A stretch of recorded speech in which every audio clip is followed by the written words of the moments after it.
this video, as you can see by the title, is a philosophical transmission of the Seneca letters. This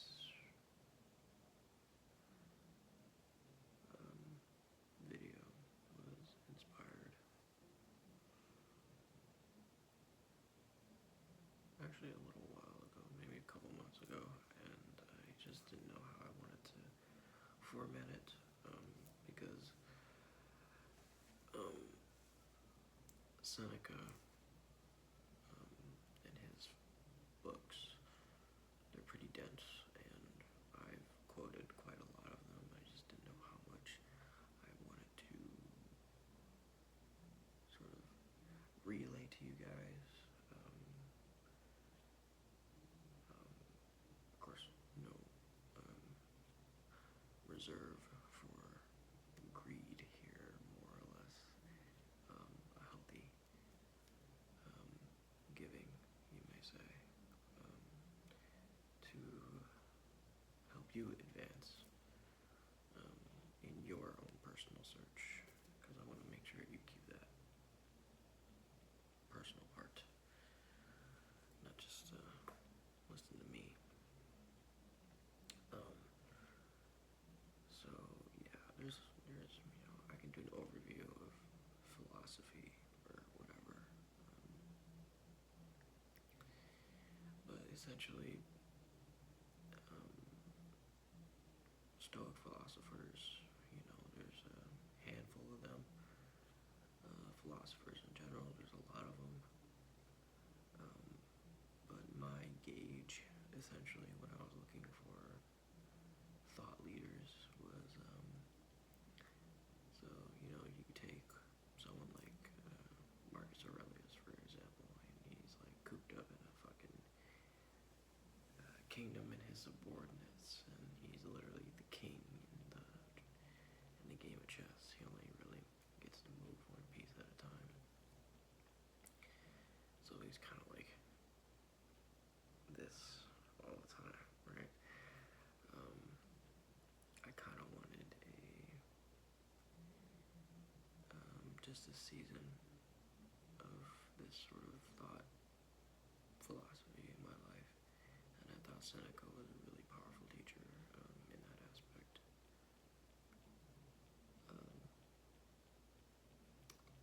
And how I stumbled upon this guy was, I don't even know if I already said this, but Accepting the Universe on YouTube is the reason why I got into philosophy. He was my introduction to it, so my thanks goes to him. But yeah, so Marcus Aurelius, and then Seneca.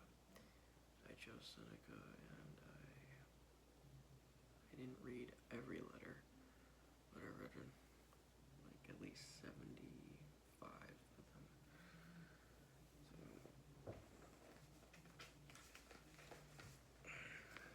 let's rotate through a couple of these. I'm just gonna offshoot and give my little personal taste for each quote here, but not all of it's gonna be thought out. I just sort of would like you to just listen attentively, if you may, if you value this sort of thing. So let's look.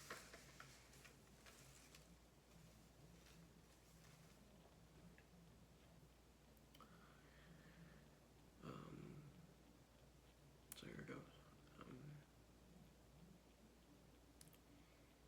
He who frequents the perfumer's shop and lingers even for a short time will carry with him the scent of the place.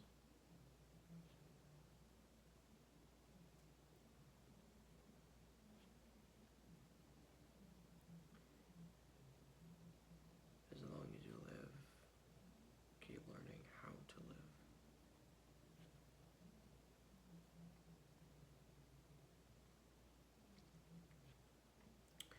When one is marching toward the goal of honor, one should scorn itself. And Seneca has this funny way of using the word scorn. I don't know if that's the right word here, but when he says to scorn itself, I think what he means is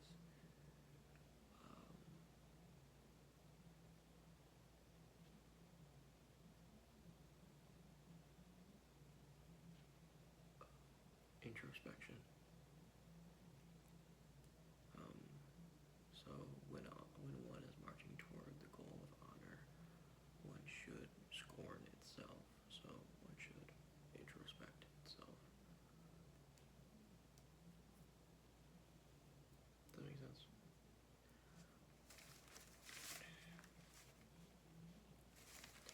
Yeah. Lose it with equanimity, or you must lose your life also.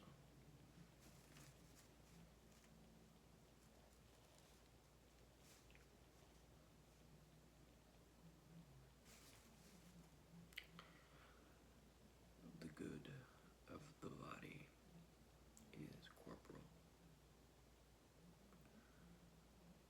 A man's good is related to his bodily good. Therefore, it is bodily.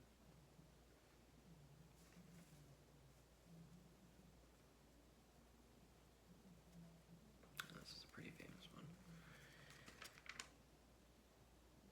The things which have been generally desired and feared have been trampled down by many a men in moments of sudden passion.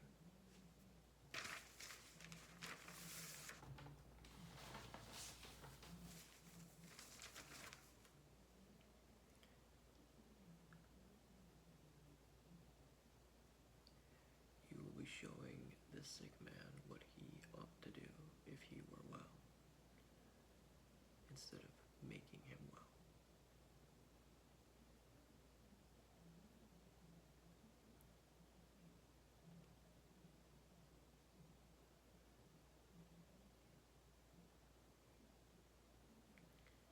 No one dies except on his own day. Make your bed.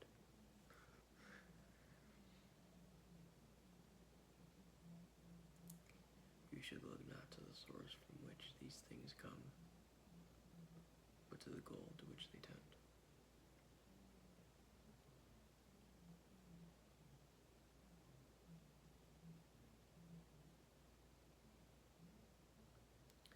Choose as a guide one whom you will admire more when you see him act than when you hear him speak. But do not fret from listening.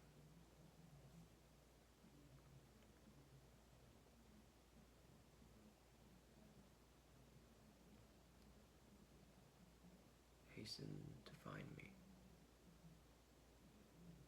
but hasten to find yourself first.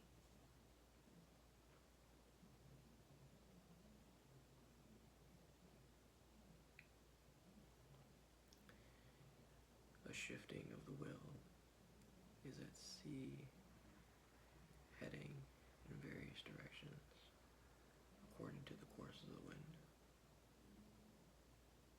But that which is settled and solid does not move from its place.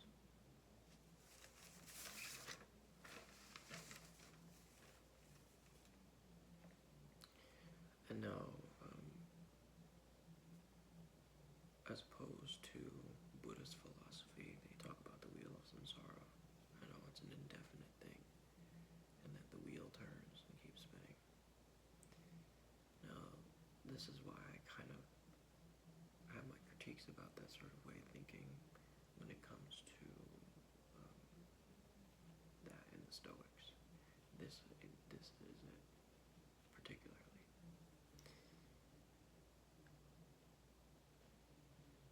In quotes, your deed will be speedily forgotten.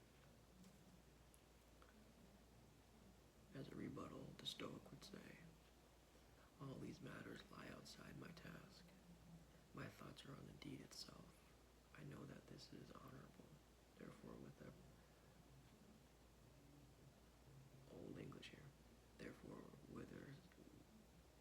whithersoever I am led and summoned by honor, I will go. I really like that.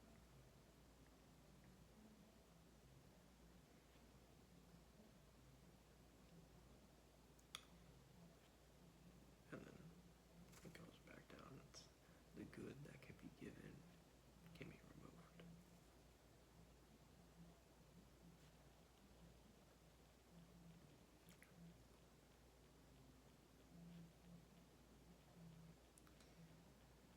His viewpoint on love. Beyond question, the feeling of a lover has in it something akin to friendship. One might call it friendship gone mad. He says run mad. I suppose there's a discrepancy there.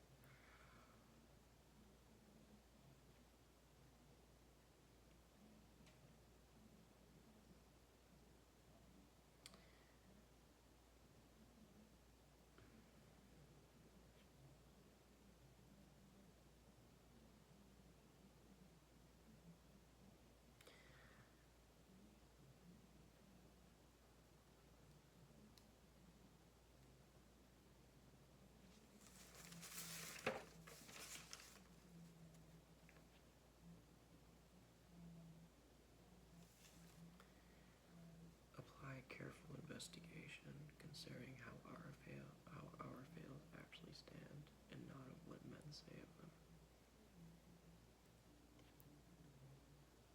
And I guess you can pertain this to the media consumption era we're kind of in for the youngins out there. Like, when you see people, even me, gauging their opinions, ask yourself, have you met this person? And if yes, in what circumstance have you met them in? The ring, the bar, your mom's house, their house, at a table, with their arms crossed, or dialed in, worth noting.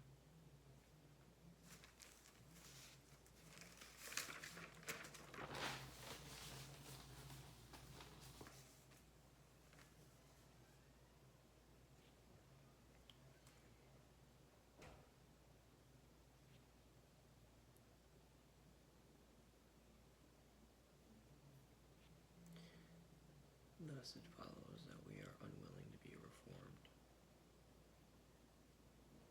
just because we believe ourselves to be the best of men. That was it. I really fucking did it. But then you just quit, right?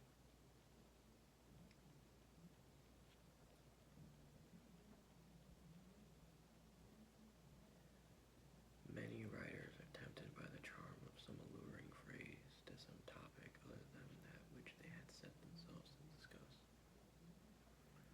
So you're going like this when you just wanted to go like this.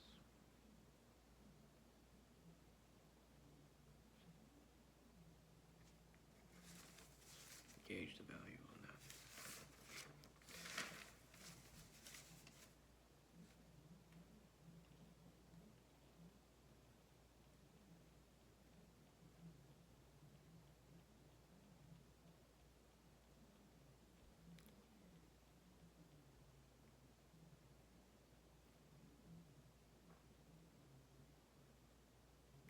A golden bit doesn't make a more,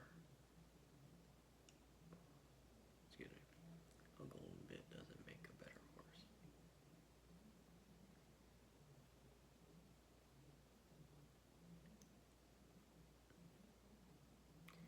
This one's a question. For what else is the soul than air in a certain state? I think that's just poetics.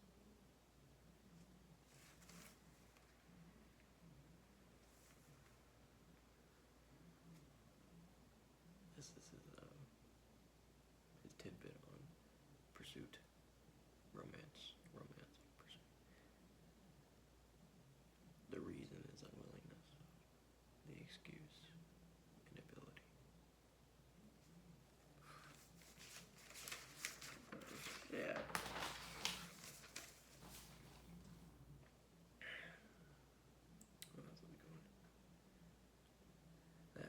lessens soul or anger, which resembles madness, hastens our bodily movements from walking to rushing.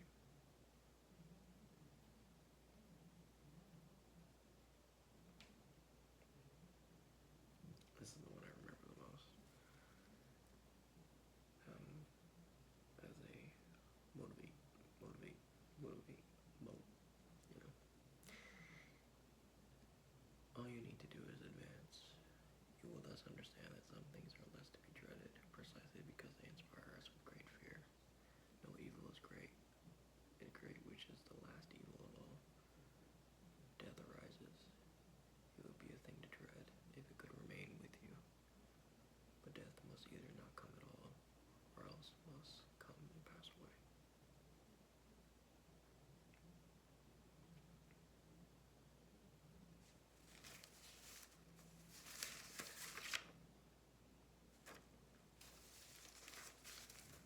My goodness, are we already there?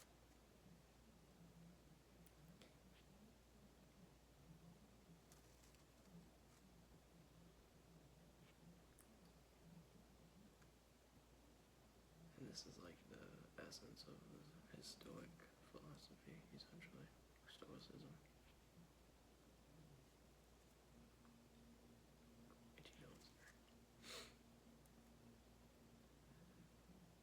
The only contestant who can confidently enter the list is the man who has seen his own blood, who has felt his teeth rattle beneath his opponent's fist, who has been tripped and felt the full force of his adversary's charge, who has been down in body but not in spirit, one who, as often as he falls, rises again with greater defiance than ever.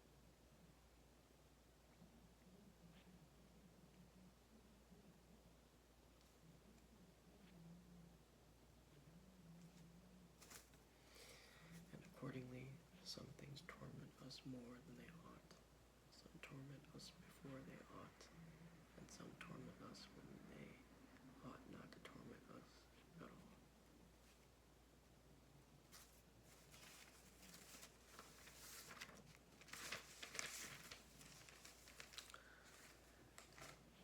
And that is the philosophical transmission of the Seneca letters here.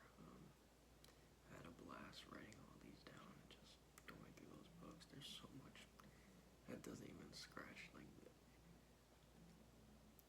these thinkers have dense bodies of work, and it's worth taking the time to pick some things up. It's helped me tremendously gauge before I start using this right here.